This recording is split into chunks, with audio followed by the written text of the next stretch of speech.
झारखंड में एक मुख्यमंत्री का इस्तीफा हुआ और इस्तीफे के बाद हो गई गिरफ्तारी। आरोप भ्रष्टाचार के लगे तो क्या भ्रष्टाचार के किसी मुख्यमंत्री पर पहली बार आरोप लगे?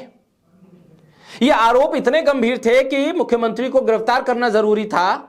मुख्यमंत्री रहते गिरफ्तार करते तो राज्य में संवैधानिक संकट खड़ा हो जाता, सरकार गिर जाती, राष्ट्रपति शासन लग जाता। लेकिन हेमंत सोरेन ने पूरी मौके की नजाकत को भांप लिया, पीछे के इरादे को भांप लिया कि आखिर इस जांच के पीछे चल क्या रहा। इसलिए उन्होंने पहले इस्तीफा दिया और उसके बाद गिरफ्तारी दे दी। नए मुख्यमंत्री के नए विधायक दल के नेता का नाम का ऐलान कर दिया। लेकिन सवाल यह नहीं है कि किस पर आरोप लगे और उस पर गिरफ्तारी कैसे हुई। सवाल यह है कि क्या देश के इतिहास में हेमंत सोरेन सिर्फ अकेले ऐसे शख्स हैं, ऐसे मुख्यमंत्री हैं जिन पर भ्रष्टाचार के आरोप लगे हैं और उनकी गिरफ्तारी इतनी जरूरी थी? वो नेता, वो लोग जो बीजेपी के साथ चले गए, जिन पर हजारों करोड़ के भ्रष्टाचार के आरोप लगे हैं, वो पाक साफ हैं। उन पर कार्रवाई क्यों नहीं होती? बोलता हिंदुस्तान पर मैं हूं आपके साथ मिर्जा शाकिर अली बेग। एक आदिवासी प्रदेश के मुख्यमंत्री को महज इसलिए गिरफ्तार कर लिया गया कि उसके घर से 36 लाख रुपए मिले, जबकि इस देश में प्रधानमंत्री भी 10 लाख का सूट पहनते। ईमानदारी का दावा करने वाले एक मुख्यमंत्री रातों रात यूटर्न लेकर उसी खेमे में चले जाते हैं जिसके बारे में वो कहते थे कि वहां मर जाऊंगा लेकिन नहीं जाऊंगा। एक लंबे वक्त तक जेल काटने वाले एक पूर्व मुख्यमंत्री जिसकी किडनी तक बदल गई है, उसे घंटों तक बैठाकर ईडी पूछताछ करती है। गजब हाल है देश में सियासत का। देश के प्रधानमंत्री अपने कॉरपोरेट दोस्तों के 20,000 करोड़ से ज्यादा के घोटाले पर खामोश हैं और उसके बाद देश की संपत्ति एक के बाद एक प्रोजेक्ट उन्हें सौंपे जा रहे हैं, लेकिन उस पर चर्चा नहीं है। जनता के दम पर चुनी हुई सरकारों को भ्रष्ट अफसरों और एजेंसियों के दम पर झुका सकते हैं। झारखंड के मुख्यमंत्री हेमंत सोरेन की गिरफ्तारी ने पूरे आदिवासी समाज को एकजुट कर दिया। जिस बीजेपी ने भ्रष्टाचार के नाम पर हेमंत सोरेन को गिरफ्तार करने के बाद खुशी मनाई और यह कहा कि हमने भ्रष्टाचार के खिलाफ कार्रवाई की है, दरअसल आदिवासियों को एकजुट करने का काम कर दिया बीजेपी ने। और यह बीजेपी के लिए सियासी तौर पर उल्टी चाल पड़ गई। झारखंड के आदिवासी मुख्यमंत्री हेमंत सोरेन ने जेल जाना कबूल किया, लेकिन झुकना कबूल नहीं किया, समझौता कबूल नहीं किया। यह कहा जा रहा है कि आदिवासी हैं, झुके नहीं हैं। पूरे देश के आदिवासी अब साथ आ गए।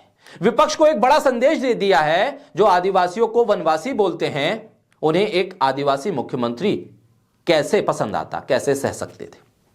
झारखंड के पूर्व सीएम हेमंत सोरेन ने ईडी की गिरफ्तारी से पहले एक वीडियो भी जारी किया था, एक वीडियो भी रिकॉर्ड किया था और वो वीडियो अब सामने आया है जिसमें वो कहते हैं कि जाली कागज बनाकर फर्जी शिकायत के आधार पर मुझे गिरफ्तार किया जा रहा है। हेमंत सोरेन के पास भारतीय जनता पार्टी में जाकर अपने आप को धोने का अच्छा मौका था। वॉशिंग मशीन में धुल जाते सारे पाप, बहुत अच्छा विकल्प था। लेकिन हेमंत बिस्वा शर्मा की तरह उन्होंने यह कदम नहीं उठाया। उन्होंने गिरफ्तारी मंजूर की, वॉशिंग मशीन में धुलना पसंद नहीं किया। हेमंत बिस्वा शर्मा वॉशिंग मशीन में धुल गए तो पाक साफ हो गए। अजीत पवार वॉशिंग मशीन में धुल गए तो भ्रष्टाचारी नहीं रहे। हेमंत सोरेन पर भ्रष्टाचार के आरोप लगे, लेकिन बीजेपी ने उनके लिए वॉशिंग मशीन के इंतजाम करने की बात कही, वो तैयार नहीं हुए, लिहाजा गिरफ्तारी हो गई। हेमंत बिस्वा शर्मा पर भ्रष्टाचार के आरोप थे, बीजेपी ने उनके लिए वॉशिंग मशीन का इंतजाम किया, वो उसमें गए, धुले और भ्रष्टाचार से पाक साफ हो गए।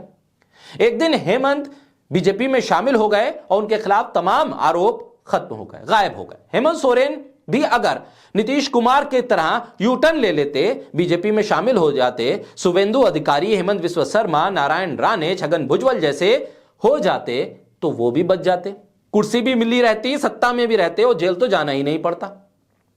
कथित तौर पर बीजेपी ने उनकी पार्टी जेएमएम को एनडीए में शामिल होने के लिए न्योता दिया था, लेकिन हेमंत सोरेन ने मना कर दिया तो हो गई गिरफ्तारी। हेमंत सोरेन वही हैं जिनके ट्वीट कुछ दिन पहले सामने आए थे, जब मन की बात को लेकर हेमंत सोरेन ने कहा था कि प्रधानमंत्री का फोन आया, उन्होंने मन की बात तो की लेकिन काम की बात नहीं की। हेमंत सोरेन वही हैं जो आदिवासी चेहरा हैं और विपक्ष के सबसे मजबूत पार्टी के तौर पर शामिल हैं। झारखंड में अपने दम पर सरकार बनाने का मादा रखते हैं। 2024 की लड़ाई बड़ी है, ये वो जानते हैं। उन पे किस तरह के आरोप लगे हैं, किस तरह के सबूत हैं, इसको भी वो जानते हैं। तभी तो वो डटे हुए हैं और कह रहे हैं कि मेरे खिलाफ फर्जी शिकायत के आधार पर, फर्जी कागजों के आधार पर भ्रष्टाचार के आरोप लगा दिए गए हैं, इसलिए मैं डटा हूं, विपक्ष के साथ मजबूती से लड़ रहा हूं, जेल जाना पसंद करूंगा लेकिन समझौता नहीं करूंगा। तो क्या नीतीश कुमार को कोई डर था? क्या महाराष्ट्र में जो एनसीपी और शिवसेना की टूट हुई उसमें भी भ्रष्टाचार के आरोप जिस जिस पर लगे वो सभी मंत्री बना दिए गए, पाक साफ हो गए, उसका जिक्र अब नहीं होता है, कोई कार्रवाई नहीं होती है? तो हेमंत सोरेन क्या सिर्फ इसलिए प्रताड़ित किए जा रहे हैं क्योंकि वो एक आदिवासी मुख्यमंत्री हैं और उन्होंने एनडीए में जाने का न्योता कबूल नहीं किया था? सवाल गंभीर हैं। लोकतांत्रिक व्यवस्था में इन सवालों के जवाब राजनीतिक तौर पर तो सामने आते रहेंगे, लेकिन जनता भी तमाम काला और सफेद देख रही है और वो भी वोट के अधिकार के साथ फैसला जरूर सुनाएगी।